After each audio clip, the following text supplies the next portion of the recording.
Selamat datang dalam mata ajar anatomi fisiologi 2 bersama saya Ibu Magda. Saat ini saya akan membahas mengenai topik fisiologi sistem respiratori. Silakan Anda menyimak dengan baik dan membuat catatan singkat mengenai topik ini.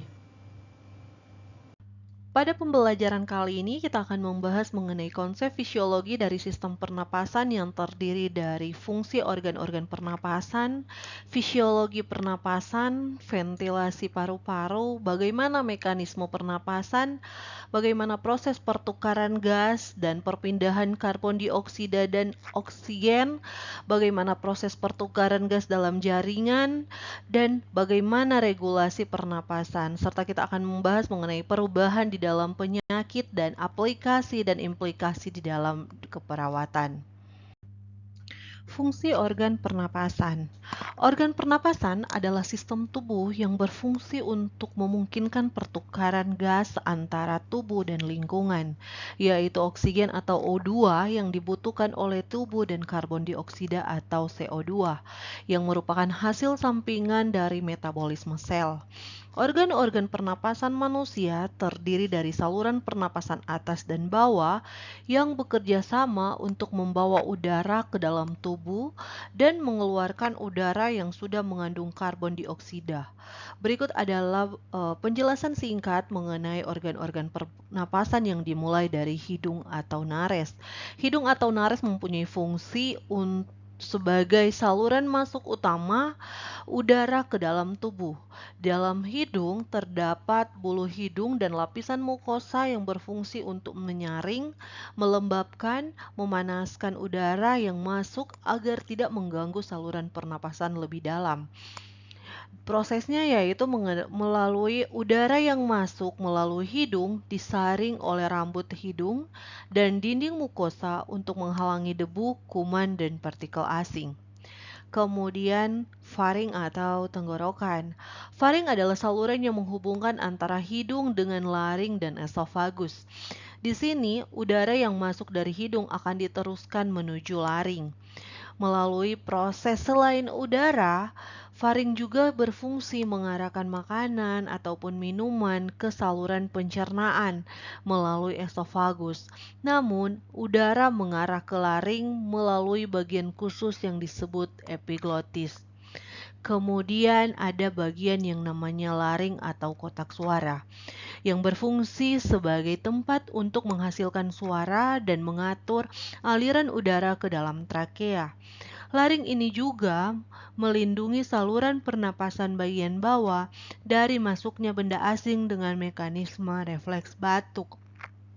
Dalam prosesnya, di dalam laring terdapat pita suara yang bergetar saat udara melewatinya sehingga menghasilkan suara. Selain itu, epiglotis juga berfungsi untuk menutup saluran pernapasan saat menelan makanan agar tidak masuk ke dalam saluran pernapasan.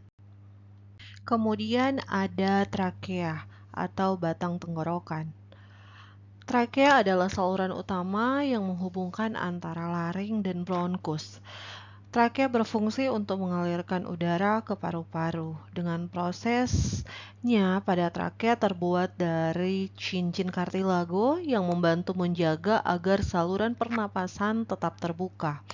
Selain itu, trakea dilapisi oleh mukosa yang menghasilkan lendir untuk menangkap debu dan kuman. Pada organ pernapasan juga memiliki bronkus. Bronkus adalah merupakan cabang dari trakea yang mengarah ke setiap paru-paru. Setiap bronkus bercabang lebih lanjut menjadi bronkiolus yang lebih kecil. Pada prosesnya, bronkus membawa udara ke dalam paru-paru dan memiliki dinding yang dilapisi oleh jaringan otot polos yang dapat mengatur diameter bronkus serta mempengaruhi aliran udara. Kemudian bronkiolus. Bronkiolus adalah cabang terkecil dari bronkus yang mengarah langsung ke alveolus.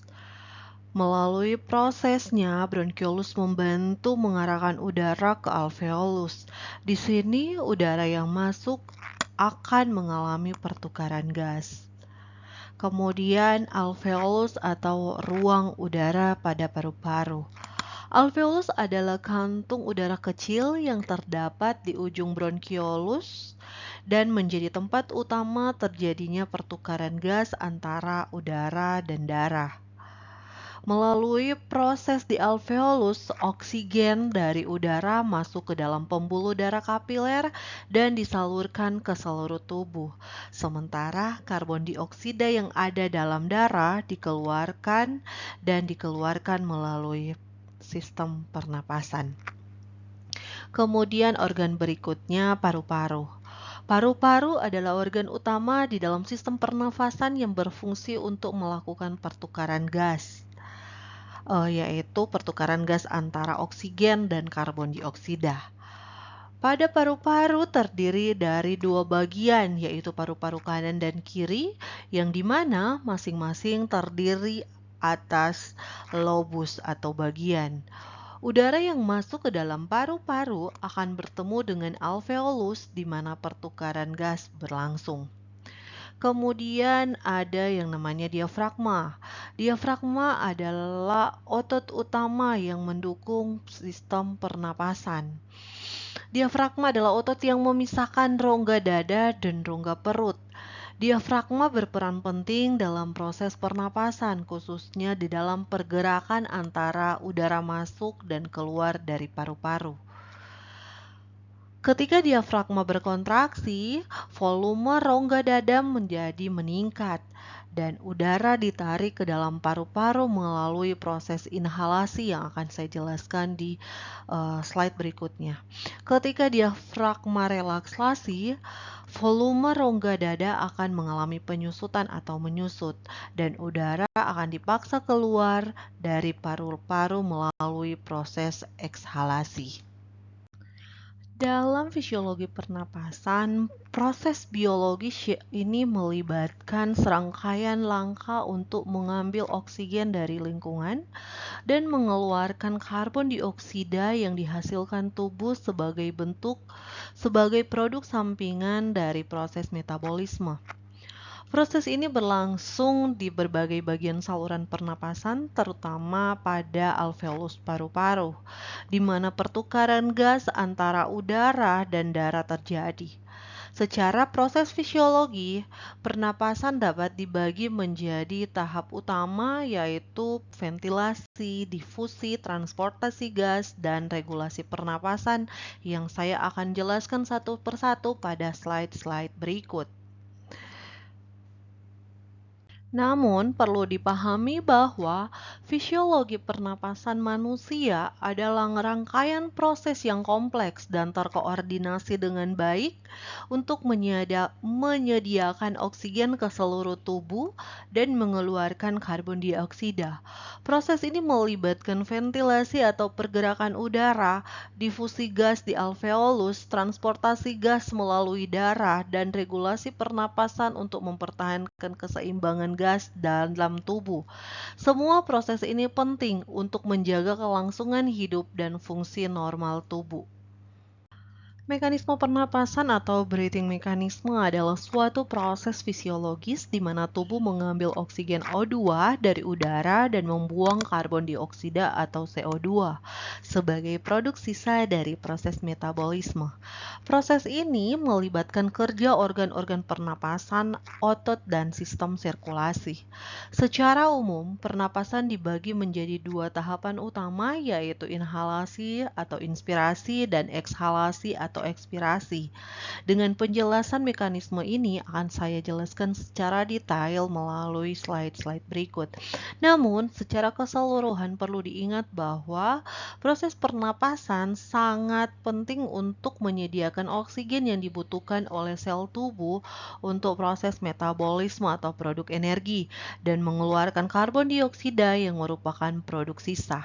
Mekanisme ini berjalan otomatis tetapi juga bisa dikendalikan secara sadar, misalnya saat menahan napas. Proses ventilasi pada paru-paru adalah proses pergerakan udara masuk dan keluar dari paru-paru yang memungkinkan pertukaran gas, oksigen dan karbon dioksida antara udara dan darah di alveolus. Ventilasi ini terdiri dari dua tahap utama, yaitu inhalasi atau pernapasan masuk dan ekshalasi atau pernapasan keluar. Proses ventilasi ini sangat penting untuk menyediakan oksigen yang diperlukan oleh tubuh dan mengeluarkan karbon dioksida yang dihasilkan oleh metabolisme sel tubuh. Berikut adalah beberapa penjelasan mengenai ventilasi paru-paru termasuk mekanisme yang terlibat dalam kedua fase ini. Pertama, mekanisme inhalasi atau pernapasan masuk adalah proses yang menarik udara ke dalam paru-paru. Pada tahap ini, udara dari lingkungan luar memasuki saluran pernapasan dan akhirnya mencapai alveolus, tempat terjadinya proses pertukaran gas. Secara proses fisik, dalam inhalasi melibatkan pertama kontraksi otot diafragma, di mana otot diafragma yaitu otot utama yang terletak di bawah paru-paru berkontraksi atau bergerak turun. Kontraksi diafragma meningkatkan volume rongga dada. Kemudian kontraksi otot interkostal, di mana otot interkostal atau otot antara tulang rusuk juga berkontraksi menyebabkan tulang rusuk terangkat ke atas dan keluar. Kemudian terjadi peningkatan volume rongga dada. Terjadi kombinasi kontraksi di antara diafragma dan otot interkostal yang menyebabkan volume rongga dada meningkat. Jadi ketika kita lihat rongga dada agak naik, kemudian proses terjadinya penurunan tekanan paru-paru. Peningkatan volume rongga dada mengurangi tekanan udara dalam paru-paru, di dalam alveolus khususnya, menjadi lebih rendah dibandingkan dengan tekanan udara di luar tubuh. Ini disebut tekanan intrapulmonal yang lebih rendah dari tekanan atmosfer. Kemudian mekanisme aliran udara ke dalam paru-paru terjadi karena adanya perbedaan antara tekanan antara atmosfer dan paru-paru. Udara akan mengalir dari daerah dengan tekanan yang lebih tinggi atau lingkungan luar ke daerah dengan tekanan yang lebih rendah, yaitu paru-paru. Kemudian udara yang masuk ini akan mengalir melalui saluran pernapasan melewati hidung, faring, laring, trakea, bronkus, dan bronkiolus, kemudian menuju ke alveolus sebagai tempat terjadinya pertukaran gas. Selain inhalasi, pada proses pernapasan paru-paru atau ventilasi paru-paru melibatkan proses mekanisme ekshalasi. Ekshalasi ini adalah suatu proses untuk mengeluarkan udara dari paru-paru. Proses ini terutama terjadi sebagai akibat dari relaksasi otot-otot yang berkontraksi selama inhalasi. Secara fisik, dalam ekshalasi melibatkan pertama relaksasi otot diafragma, di mana otot diafragma akan relaksasi atau tidak berkontraksi, kemudian bergerak naik ke dalam posisi semula. Kemudian relaksasi otot interkostal. Otot interkostal juga terjadi relaksasi sehingga menyebabkan tulang rusuk turun kembali ke posisi semula. Kemudian terjadi penurunan volume rongga dada karena relaksasi otot-otot ini untuk mengurangi volume rongga dada, dan kemudian terjadi peningkatan tekanan paru-paru. Dalam peningkatan tekanan paru-paru terjadi penurunan volume rongga dada yang meningkatkan tekanan di dalam paru-paru atau intrapulmonal karena udara terpaksa bergerak keluar untuk menyeimbangkan tekanan yang lebih tinggi di dalam paru-paru. Kemudian aliran udara keluar dari paru-paru. Dalam proses ini, mekanisme tekanan udara dalam paru-paru menjadi lebih tinggi dibandingkan dengan tekanan atmosfer luar, sehingga udara keluar dari paru-paru melalui saluran pernapasan. Udara yang keluar tadi mengandung karbon dioksida yang berasal dari metabolisme tubuh. Pada mekanisme ini juga dipengaruhi oleh faktor-faktor yang lain, yaitu pertama kekuatan otot pernapasan. Kemampuan otot diafragma dan otot interkostal untuk berkontraksi dengan efektif sangat mempengaruhi volume udara yang masuk ke dalam paru-paru. Kemudian, elastisitas paru-paru. Paru-paru yang memiliki elastisitas yang memungkinkan paru-paru mengembang saat udara masuk dan mengempis saat udara keluar. Kemudian dipengaruhi oleh kekentalan udara. Udara yang lebih kering atau lebih kotor dapat mempengaruhi kelancaran proses ventilasi. Kemudian dapat dipengaruhi juga oleh penyumbatan saluran pernapasan seperti obstruksi saluran pernapasan seperti pada pasien dengan asma atau bronkitis. Hal ini dapat menghambat proses aliran udara dalam paru-paru sehingga mengganggu mekanisme inhalasi. Kemudian faktor-faktor yang mempengaruhi ekshalasi. Bukan hanya pada inhalasi yang dipengaruhi, tapi juga mempengaruhi ekshalasi, yaitu elastisitas paru-paru. Elastisitas paru-paru sangat penting dalam proses ekshalasi. Paru-paru yang elastis dapat mengempis lebih mudah untuk mengeluarkan udara. Jika paru-paru kehilangan elastisitasnya seperti pada pasien dengan emfisema, ekshalasi menjadi sulit. Selain itu, faktor yang lain yaitu penyumbatan saluran pernapasan. Seperti pada inhalasi, obstruksi pada saluran pernapasan dapat juga menghambat proses ekshalasi dan memperburuk efisiensi ventilasi.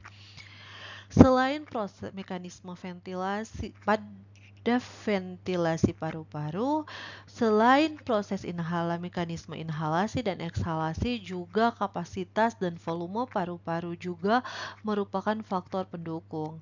Ventilasi paru-paru ini dipengaruhi oleh kapasitas dan volume paru-paru. Terdapat beberapa volume dan kapasitas paru-paru yang diukur untuk memahami fungsinya lebih baik, seperti tidal volume.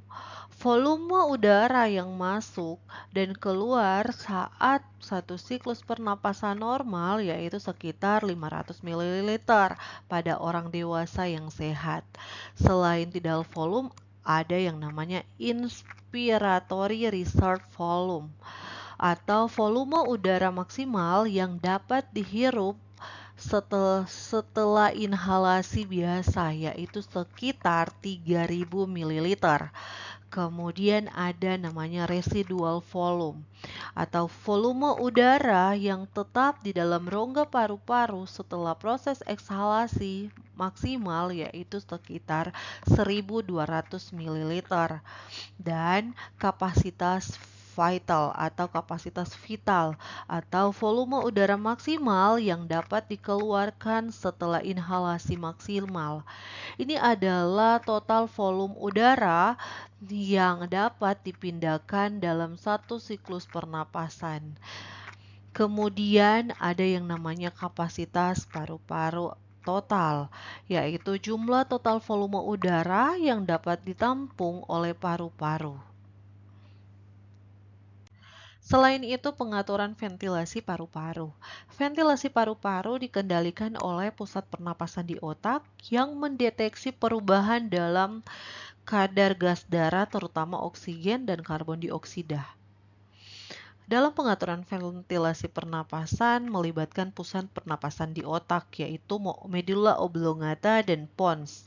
Di medulla oblongata, pusat pernapasan utama yang mengatur ritme pernapasan berdasarkan sinyal kimia dari darah.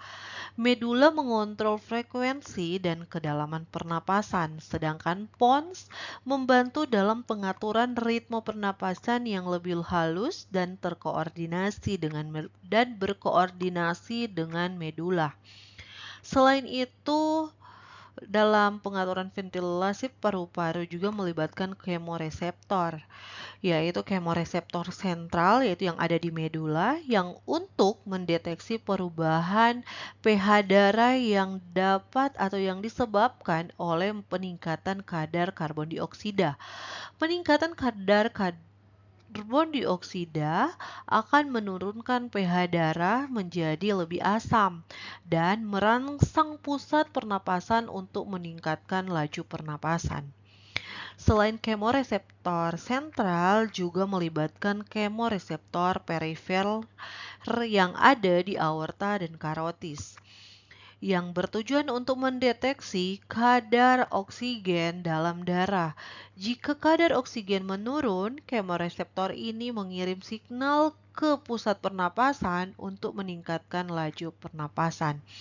Di dalam ventilasi paru-paru ini memiliki faktor-faktor yang mempengaruhi juga. Ada beberapa faktor yang mempengaruhi ventilasi paru-paru, yaitu seperti kondisi fisik, seperti olahraga atau aktivitas fisik meningkat sehingga meningkatkan kebutuhan oksigen yang menyebabkan meningkatnya ventilasi. Kemudian penyakit paru-paru. Penyakit seperti asma, bronkitis, ataupun emfisema dapat menghambat aliran udara dan mengganggu ventilasi. Kemudian dipengaruhi oleh ketinggian. Pada ketinggian tertentu atau ketinggian yang tinggi, tekanan oksigen atmosfer lebih rendah sehingga ventilasi perlu meningkat untuk mengimbangi rendahnya kadar oksigen di udara. Kemudian faktor yang lain yaitu obstruksi saluran pernapasan. Obstruksi atau penyumbatan pada saluran pernapasan seperti pada kondisi asma dan infeksi saluran pernapasan dapat mengganggu proses atau mekanisme ventilasi. Sehingga perlu dipahami di sini bahwa ventilasi paru-paru adalah proses yang dinamis yang melibatkan pergerakan udara masuk dan keluar dari paru-paru melalui perubahan tekanan dalam rongga dada yang dikendalikan oleh kontraksi dan relaksasi otot-otot pernapasan. Proses ini sangat penting untuk memastikan proses pertukaran gas yang efisien di alveolus dan mempertahankan keseimbangan gas di dalam tubuh. Proses pertukaran gas dalam paru-paru terjadi di struktur terkecil berbentuk seperti kantong udara yang disebut alveolus, yang dikelilingi oleh jaringan kapiler darah. Berikut langkah-langkah proses pertukaran gas di dalam paru-paru, yaitu pertama melibatkan proses difusi oksigen. Udara yang Anda hirup mengandung oksigen yang sampai ke alveolus. Kemudian konsentrasi oksigen di alveolus lebih tinggi dibandingkan dengan di darah kapiler. Melalui proses difusi ini, oksigen berpindah dari alveolus ke darah kapiler melewati dinding alveolus dan kapiler yang sangat tipis, dan di darah oksigen berikatan dengan hemoglobin dalam sel darah merah untuk diangkut ke seluruh tubuh. Kemudian melibatkan proses difusi karbon dioksida. Pada proses pertukaran gas ini, darah dari jaringan tubuh membawa karbon dioksida sebagai produk sisa metabolisme ke paru-paru. Dengan konsentrasi karbon dioksida yang lebih tinggi di dalam kapiler dibandingkan dengan alveolus.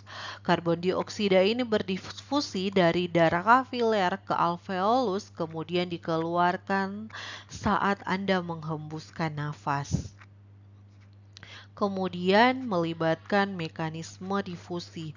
Mekanisme difusi ini terjadi ketika proses pertukaran gas terjadi karena perbedaan konsentrasi atau gradien tekanan parsial antara alveolus dan darah kapiler, di mana tekanan parsial oksigen itu lebih tinggi di alveolus daripada di darah, sehingga oksigen masuk ke darah. Kemudian tekanan parsial karbon dioksida juga ternyata lebih tinggi di darah kapiler daripada di alveolus, sehingga karbon dioksida akan lebih mudah keluar ke alveolus. Di dalam proses pertukaran gas dalam paru-paru, peran serta hemoglobin dalam darah itu berperan penting, yaitu pertama di dalam transportasi oksigen. Hemoglobin dalam sel darah merah ini mengikat oksigen, kemudian membentuk oksihemoglobin. Kemudian berperan juga di dalam transportasi karbon dioksida. Karena sebagian besar karbon dioksida diangkut di dalam darah di dalam bentuk ion bikarbonat atau HCO3. Sementara sebagian kecil terlarut di dalam plasma atau terikat di dalam hemoglobin. Demikian proses pertukaran gas yang terjadi di dalam paru-paru, yaitu melibatkan proses difusi oksigen dan difusi karbon dioksida. Mekanisme proses pengantaran oksigen dan karbon dioksida ke jaringan tubuh. Pertama, mekanisme pengantaran oksigen yaitu melalui difusi di jaringan. Di jaringan tubuh, oksigen dilepaskan dari hemoglobin dan berdifusi ke sel-sel tubuh. Kemudian, oksigen ini digunakan oleh sel untuk proses metabolisme seperti untuk menghasilkan energi melalui respirasi seluler. Dan kemudian mekanisme pengantaran pada karbon dioksida ke jaringan tubuh itu yaitu pertama melalui produksi karbon dioksida oleh sel. Pada proses ini, karbon dioksida dihasilkan sebagai produk sampingan respirasi seluler di mitokondria sel.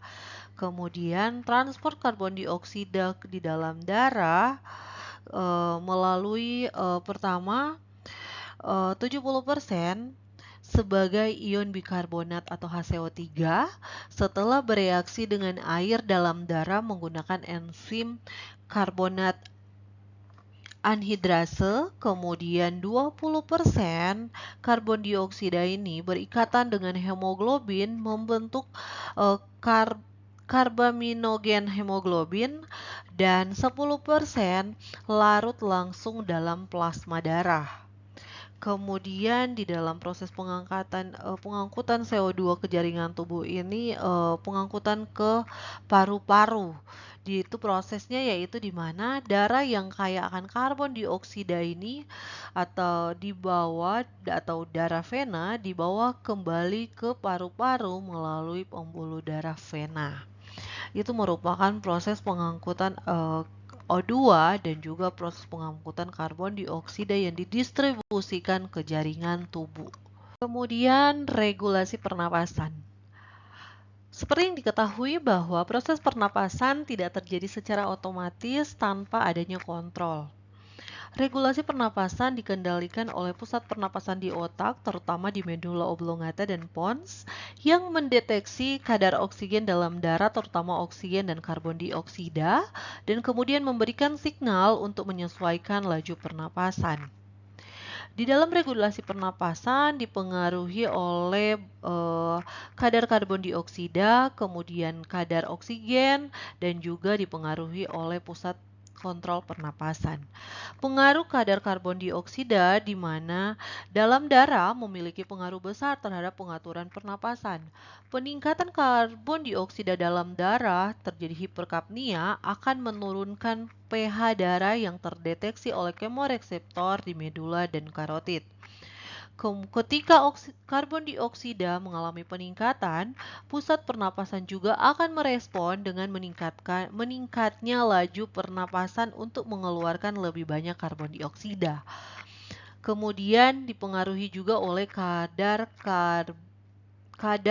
oksigen. Penurunan kadar oksigen dalam darah terjadi hipoksia, juga dapat memicu peningkatan laju pernapasan.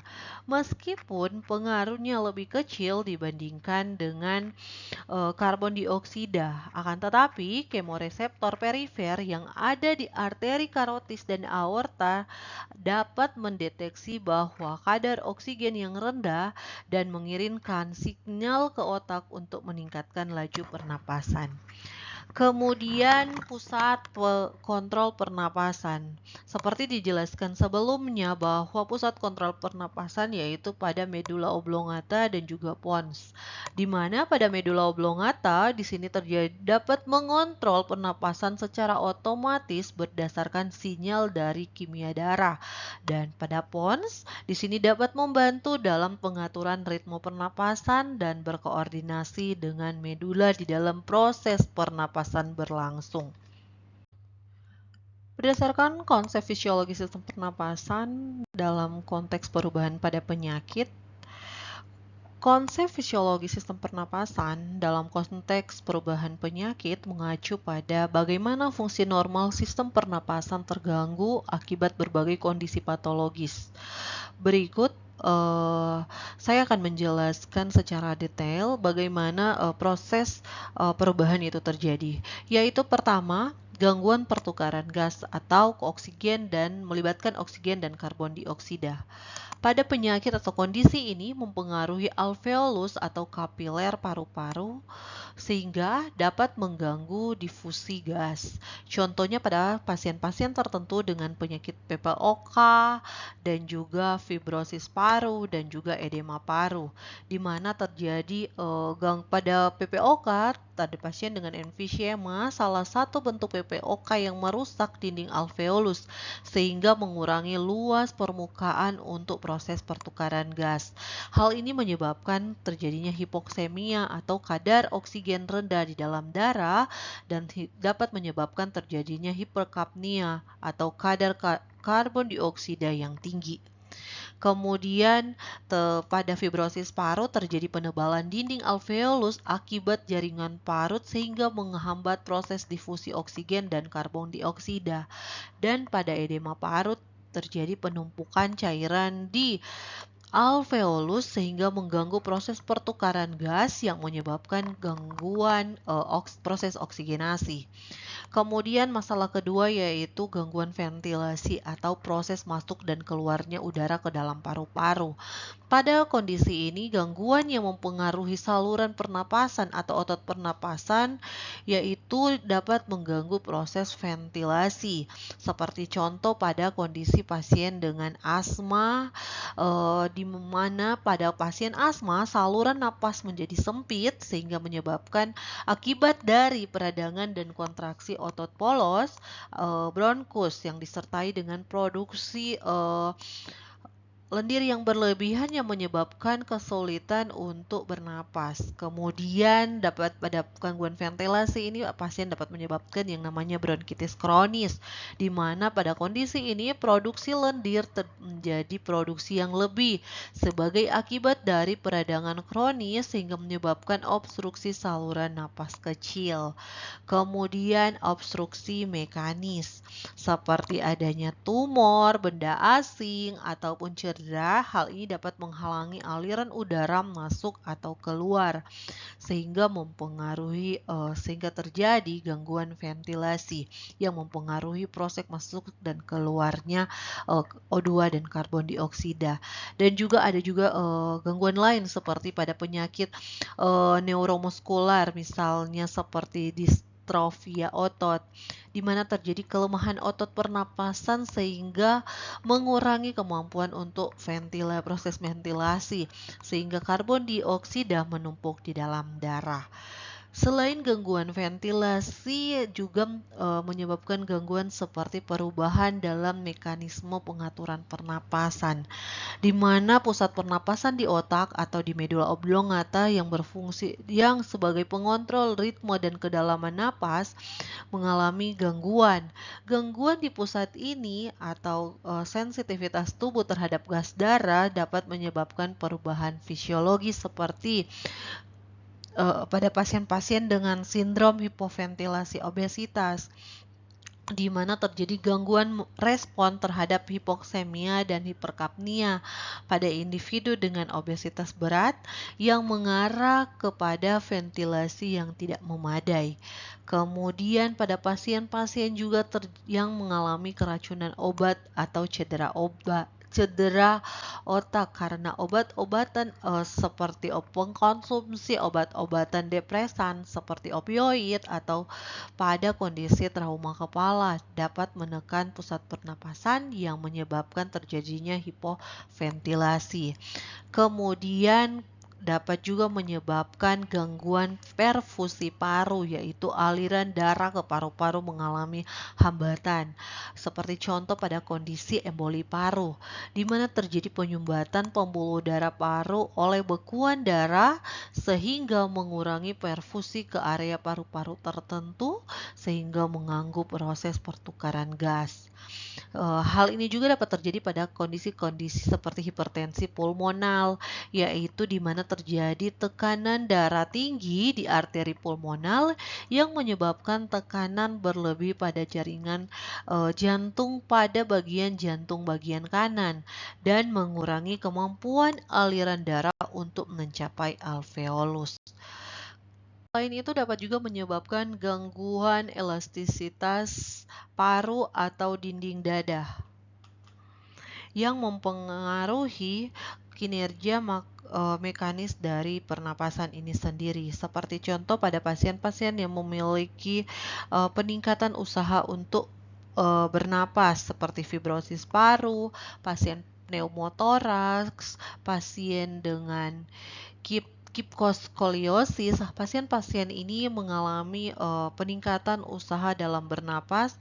Hal itu karena terjadinya seperti contoh pada pneumotoras karena masuknya udara ke rongga pleura yang menyebabkan paru-paru kolaps sehingga mengganggu proses ventilasi. Dan pada fibrosis paru karena paru menjadi kaku sehingga sulit untuk terjadi proses mengembang selama inhalasi. Dan pada kipkoskoliosis yaitu kelainan bentuk tulang belakang juga mengurangi kemampuan dinding dada untuk mengembang. Selain gangguan elastisitas dapat juga menyebabkan gangguan pengeluaran sekret atau mukus, yaitu produksi mukus menjadi berlebih atau gangguan di dalam membersihkan mukus dari saluran pernapasan sehingga menyebabkan terjadinya obstruksi dan juga infeksi. Seperti contoh pada kasus sistitis fibrosis di mana terjadi mutasi genetik yang menyebabkan produksi mukus yang kental sehingga sulit dikeluarkan dan meningkatkan resiko terjadi infeksi paru. Dan pada kondisi bronkiektasis yaitu di mana saluran napas menjadi lebar dan mengalami kehilangan kemampuan untuk membersihkan mukus yang menyebabkan infeksi kronis. Dan juga kondisi fisiologis ini juga dapat menyebabkan infeksi dan inflamasi, yaitu seperti contoh pada penyakit infeksi yang sering menyebabkan perubahan fisiologis yaitu akibat peradangan atau kerusakan jaringan. Seperti contoh pada kondisi pneumonia, di mana infeksi alveolus menyebabkan pengisian alveolus dengan cairan dan selama inflamasi mengurangi kapasitas paru untuk proses pertukaran gas. Dan pada kondisi tuberkulosis di mana infeksi kronis oleh bakteri Mycobacterium tuberculosis ini dapat menyebabkan kerusakan jaringan paru dan membentuk jaringan parut. Kemudian pada kondisi gagal napas. Jika terjadi gangguan seperti kondisi ini, gangguan fisiologis ini tidak ditangani segera, pasien dengan penyakit pernapasan dapat berujung pada kondisi gagal napas, di mana di gagal napas ini juga terbagi atas dua, yaitu gagal napas hipoksemik dan gagal napas hiperkapnik. Yaitu gagal napas hipoksemik itu yaitu seperti terjadi penurunan oksigen darah tanpa peningkatan signifikan karbon dioksida, misalnya seperti pada kondisi pneumonia berat. Dan pada kondisi gagal napas hiperkapnik itu seperti terjadi peningkatan karbon dioksida akibat ventilasi yang tidak memadai, misalnya pada kondisi PPOK berat. Aplikasi dan implikasi dalam keperawatan. Dalam keperawatan, aplikasi dan implikasi dari konsep fisiologi sistem pernapasan dalam konteks perubahan penyakit sangat penting untuk memberikan perawatan yang efektif dan berbasis bukti. Seperti pengkajian pasien. Pengkajian yang komprehensif terhadap status pernapasan pasien sangat penting untuk mendeteksi perubahan fisiologi, seperti menggunakan pendekatan auscultation, observation, palpation, percussion untuk memeriksa sistem pernapasan, seperti mengukur tanda-tanda vital seperti frekuensi napas, saturasi oksigen menggunakan pulse oximeter, tekanan darah, denyut jantung, karena berkaitan dengan perfusi. Kemudian dapat diaplikasikan seperti mengobservasi pola nafas, seperti pernapasan dangkal, pernapasan cepat, atau tersengal-sengal. Kemudian dalam hal melihat retraksi otot tambahan, cyanosis atau penggunaan otot bantu napas. Pada implikasinya, pengkajian dini dapat mendeteksi kondisi akut seperti gagal napas, adanya penyakit pneumonia, adanya eksaserbasi PPOK, sehingga intervensi dapat dilakukan dengan segera. Kemudian dalam keperawatan juga dapat diintervensi terhadap gangguan pertukaran gas. Seperti pada pasien dengan gangguan pertukaran gas memerlukan intervensi untuk meningkatkan oksigenasi dan mengurangi karbon dioksida. Seperti dapat diaplikasikan dengan memberikan terapi oksigen sesuai dengan kebutuhan pasien, seperti di dalam hal pemilihan penggunaan oksigen nasal kanul, masker non-rebreather, atau ventilator mekanik. Dapat juga dengan untuk menilai arteri blood gas.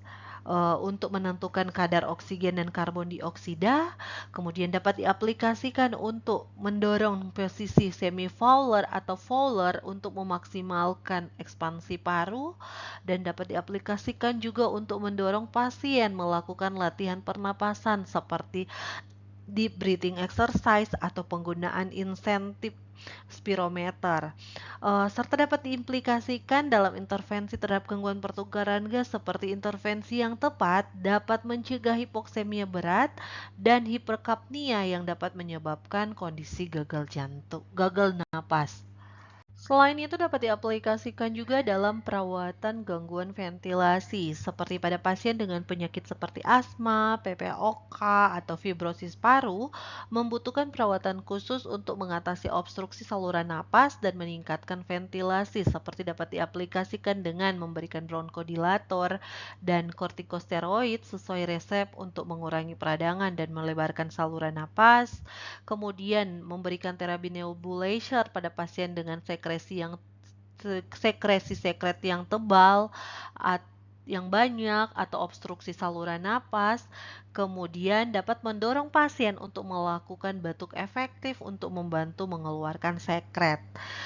Implikasinya yaitu dapat membantu membuka saluran napas dan mencegah komplikasi seperti hipoventilasi dan infeksi paru-paru. Kemudian dapat diaplikasikan dalam edukasi pada pasien dan keluarga, karena peran keperawatan di dalam mencangkup juga di dalamnya, yaitu untuk meningkatkan pemahaman pasien dan keluarga tentang penyakit pernapasan, baik itu kronis ataupun akut. Kemudian dapat diaplikasikan dengan memberikan atau mengajarkan pasien tentang penggunaan inhaler, nebulizer, atau peralatan medis lainnya seperti dan juga dapat memberikan informasi tentang menghindari dari faktor-faktor pemicu seperti alergen, polusi udara, dan juga merokok. Serta dapat diaplikasikan dengan menjelaskan tanda dan gejala ekstraserbasi penyakit seperti sesak napas berat, perubahan warna sputum, ataupun kelelahan yang ekstrim. Dapat diimplikasikan dengan meningkatkan keterlibatan pasien di dalam manajemen penyakit yang dapat menurunkan angka eksaserbasi dan rawat inap. Kemudian dapat meningkatkan keterlibatan pasien di dalam manajemen penyakit yang dapat menurunkan angka eksaserbasi dan rawat inap. Selain itu, dapat diaplikasikan di dalam manajemen sekresi, seperti gangguan sekresi seperti kistik fibrosis atau bronkiektasis, memerlukan pendekatan yang sistematis untuk membersihkan saluran napas. Seperti dapat diaplikasikan dengan melakukan fisioterapi dada, seperti postural drainase dan perkusi, memberikan cairan intravena atau mendorong pasien untuk meningkatkan asupan cairan oral untuk mengencerkan mukus, kemudian dengan mengajarkan teknik pernapasan seperti pure sleep breathing untuk pasien PPOK. Implikasinya yaitu di sini kita dapat membantu mencegah obstruksi saluran napas dan infeksi paru-paru. Selain itu juga dapat diaplikasikan di dalam perawatan pasien dengan gangguan perfusi. Karena pasien dengan gangguan perfusi paru seperti emboli paru atau hipertensi pulmonal membutuhkan pendekatan yang multidisiplin seperti di dalam hal pemantauan tanda vital dan gejala seperti nyeri dada, sianosis, dan hemoptisis. Kemudian dapat diaplikasikan dengan mendorong mobilisasi dini untuk mencegah pembentukan pembekuan darah. Dapat diaplikasikan juga dengan memberikan terapi antikoagulan sesuai dengan resep dokter. Dan dapat diimplikasikan untuk mencegah komplikasi serius seperti terjadi gagal napas akut hingga sampai kepada kematian. Selain itu dapat diaplikasikan di dalam hal pencegahan infeksi, karena pasien dengan penyakit pernapasan rentan terhadap infeksi yang dapat memperburuk kondisi pasien. Dapat diaplikasikan dengan melakukan seperti tindakan aseptik saat memberikan terapi seperti pemasangan oksigen dan nebulisasi, memberikan vaksinasi seperti vaksin influenza atau pneumokokus untuk pasien dengan resiko tinggi, kemudian dengan aplikasi mengedukasi pasien untuk mencuci tangan, menggunakan masker, dan menghindari keramaian selama musim flu. Kemudian implikasinya yaitu kita dapat mengurangi resiko infeksi sekunder yang dapat memperburuk kondisi paru-paru. Selain itu dapat diaplikasikan dengan dukungan psikologis, karena penyakit pernapasan kronis sering mempengaruhi kesehatan mental pasien seperti kecemasan akibat kesulitan bernapas, sehingga dapat diaplikasikan dengan memberikan dukungan emosional dengan cara mendengarkan kekhawatiran pasien, mengajarkan teknik relaksasi dan manajemen stres seperti meditasi dan latihan pernapasan, ataupun dapat merujuk pasien ke kelompok dukungan ataupun konseling jika diperlukan. Sehingga implikasinya yaitu kita dapat membantu pasien mengelola dampak psikologis dari penyakit dan meningkatkan kualitas hidup pasien. Selain itu dapat juga diaplikasikan di dalam hal dokumentasi dan kolaborasi multidisiplin. Karena dokumentasi yang akurat tentang kondisi pasien dan intervensi yang diberikan adalah bagian integral dari perawatan. Ketika dapat diaplikasikan dengan mendokumentasikan perubahan status pernapasan termasuk pola napas, hasil ABG ataupun respon terhadap terapi, serta dapat bekerja sama dengan dokter atau terapis pernapasan dan ahli gizi untuk pendekatan perawatan yang holistik, sehingga berimplikasi untuk meningkatkan koordinasi perawatan dan mencegah kesalahan medis. Berdasarkan aplikasi dan implikasi tersebut, dapat disimpulkan bahwa di dalam keperawatan, memahami fisiologi sistem pernapasan dan perubahan yang terjadi akibat penyakit memungkinkan perawat untuk memberikan intervensi yang tepat, mendukung pemulihan pasien, dan mencegah komplikasi. Pendekatan yang holistik dan berbasis bukti sangat penting dalam memastikan kualitas perawatan yang optimal. Pada video berikut merupakan video mengenai proses atau mekanisme dari pernapasan. Silakan Anda membuat poin-poin penting agar Anda lebih mudah memahami bagaimana mekanisme pernapasan terjadi di dalam tubuh manusia. So I'm going to be starting off a new series where we're going to be talking about chest tubes, and in order to start this, we really need to start with some fundamentals in order to understand the physiology of why they're needed and how they work. In this first lesson, we're going to be covering the mechanics of breathing.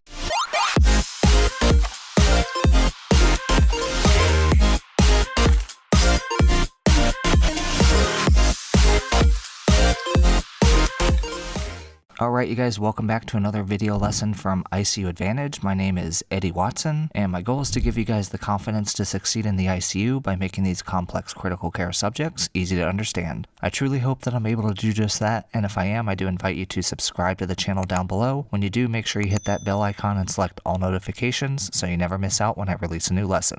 As always, the notes for this lesson as well as all the previous videos are available exclusively to the YouTube and Patreon members. You can find links to join both of those down in the lesson description below. Also, don't forget to head over to icuadvantage.com or follow that link down in the lesson description to take a quiz on this lesson, test your knowledge while also being entered into a weekly gift card. As well as don't forget that you can help support this channel through the purchase of an ICU Advantage sticker. Again, those are found at the website icuadvantage.com/support, link down in the description. In order to best understand about our chest tubes, it helps to have a good understanding of some fundamental concepts such as how our patient's breathing actually works. And really at its most basic, breathing is the process of moving air into and out of the lungs. So when air moves in, this is going to be our inspiration, and then when air moves out, this is going to be our expiration. Alright, so to start off, we need to review over some anatomy and physiology. And we're going to start off here by talking about the lungs. So here we have our patient and their chest or their thorax, and this is where the lungs are located.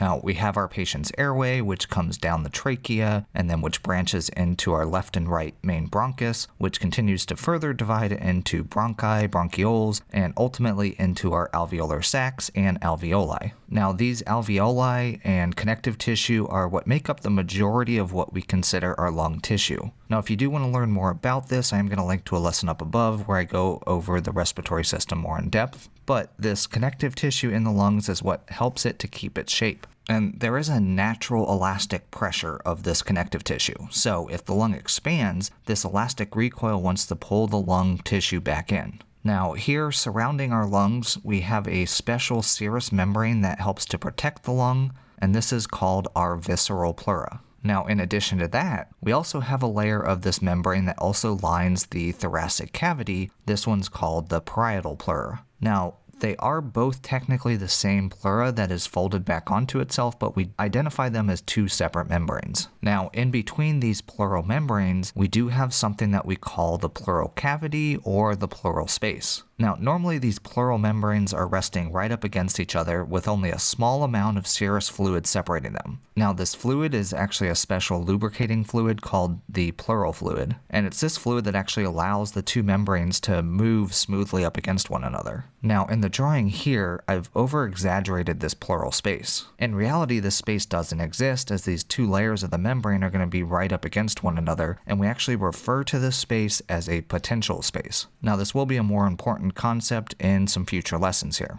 Alright, so we talked about the anatomy of the lung. Now let's actually talk about the anatomy of the thoracic cavity. So again, here we have the patient with their lungs, and at the base of the lungs, they're actually resting on a large muscle called the diaphragm. As you know, when we breathe, the diaphragm contracts. This contraction causes the diaphragm to move down, which expands the area of the thoracic cavity. Again, this will be important in just a minute here. Now, surrounding the lungs, we have our ribs, which do help to protect them. Now, in between the ribs, we have these intercostal muscles. Now, when we breathe, we also contract these intercostal muscles, which pull the ribs together and help to expand the chest wall up and outwards, again, expanding that thoracic cavity. Now, the ribs also have their own elastic pressure that, again, when expanded, want to bring the ribs back in. And then, in addition to the diaphragm and the intercostal muscles, we do have other accessory muscles that we use to breathe when we're either exercising or in respiratory distress, and I will cover these in a little bit here. Alright, so now before I go into more about how breathing works, I do want to talk about some important concepts when it comes to gases, and that's really going to be our gas laws.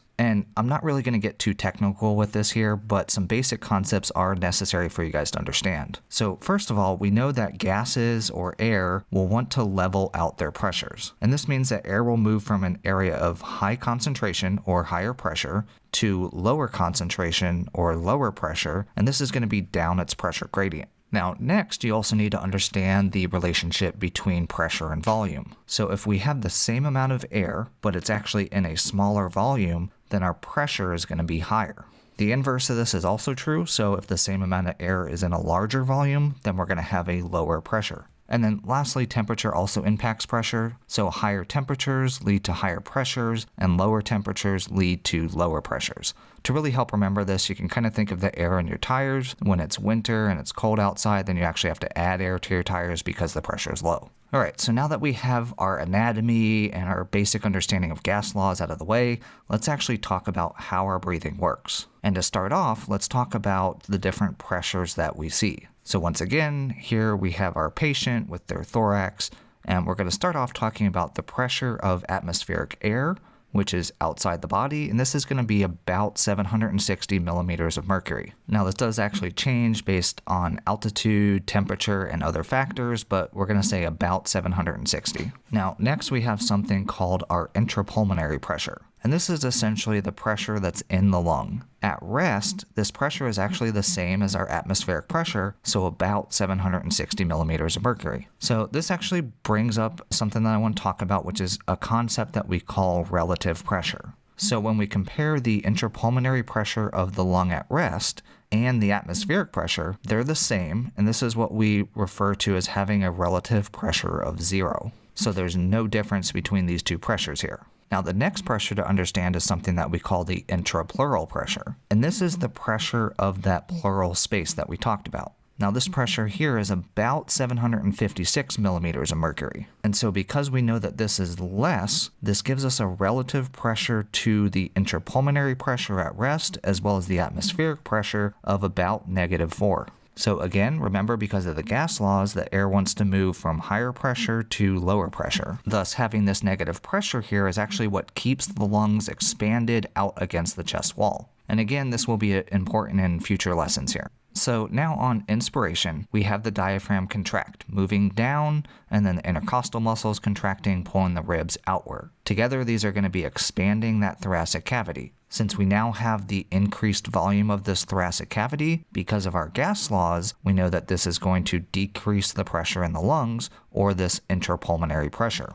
So now the intrapulmonary pressure is about 759 millimeters of mercury, giving us a relative pressure of -1. As a result, this higher pressure in the atmosphere will then move the air into the airway, bronchi, bronchioles, and alveoli to be used for gas exchange. Now, as I did mention though, when we are exercising or we have respiratory distress, there are additional muscles that are also used for inspiration. And for this, there's a bunch of different muscles, but we primarily have the sternocleidoid mastoid muscles, the scalene muscles, and the pectoralis muscles. And these muscles, when they're used together, they also help to expand that chest wall. Now, when it comes to expiration, this is actually typically a passive process. So the diaphragm and the intercostal muscles are relaxed, and then the natural elastic recoil of the ribs and the lung tissue will help to pull the chest wall and lung inward. In turn, because of those gas laws, we're going to see an increase in our intrapulmonary pressure as the volume is decreased. So this is going to increase to 761 millimeters of mercury, or a relative pressure of +1. As a result, this higher pressure in the lungs will move back out into the atmosphere, giving us our expiration. Now, we can also actively assist expiration, and this is something that also occurs again with exercise or respiratory distress. And the muscles involved here are various muscles of the abdominal muscles. These muscles here contract, helping to collapse the thoracic cavity. Now, one last important caveat of all of this is that what I just talked about was actually for the spontaneously breathing patient.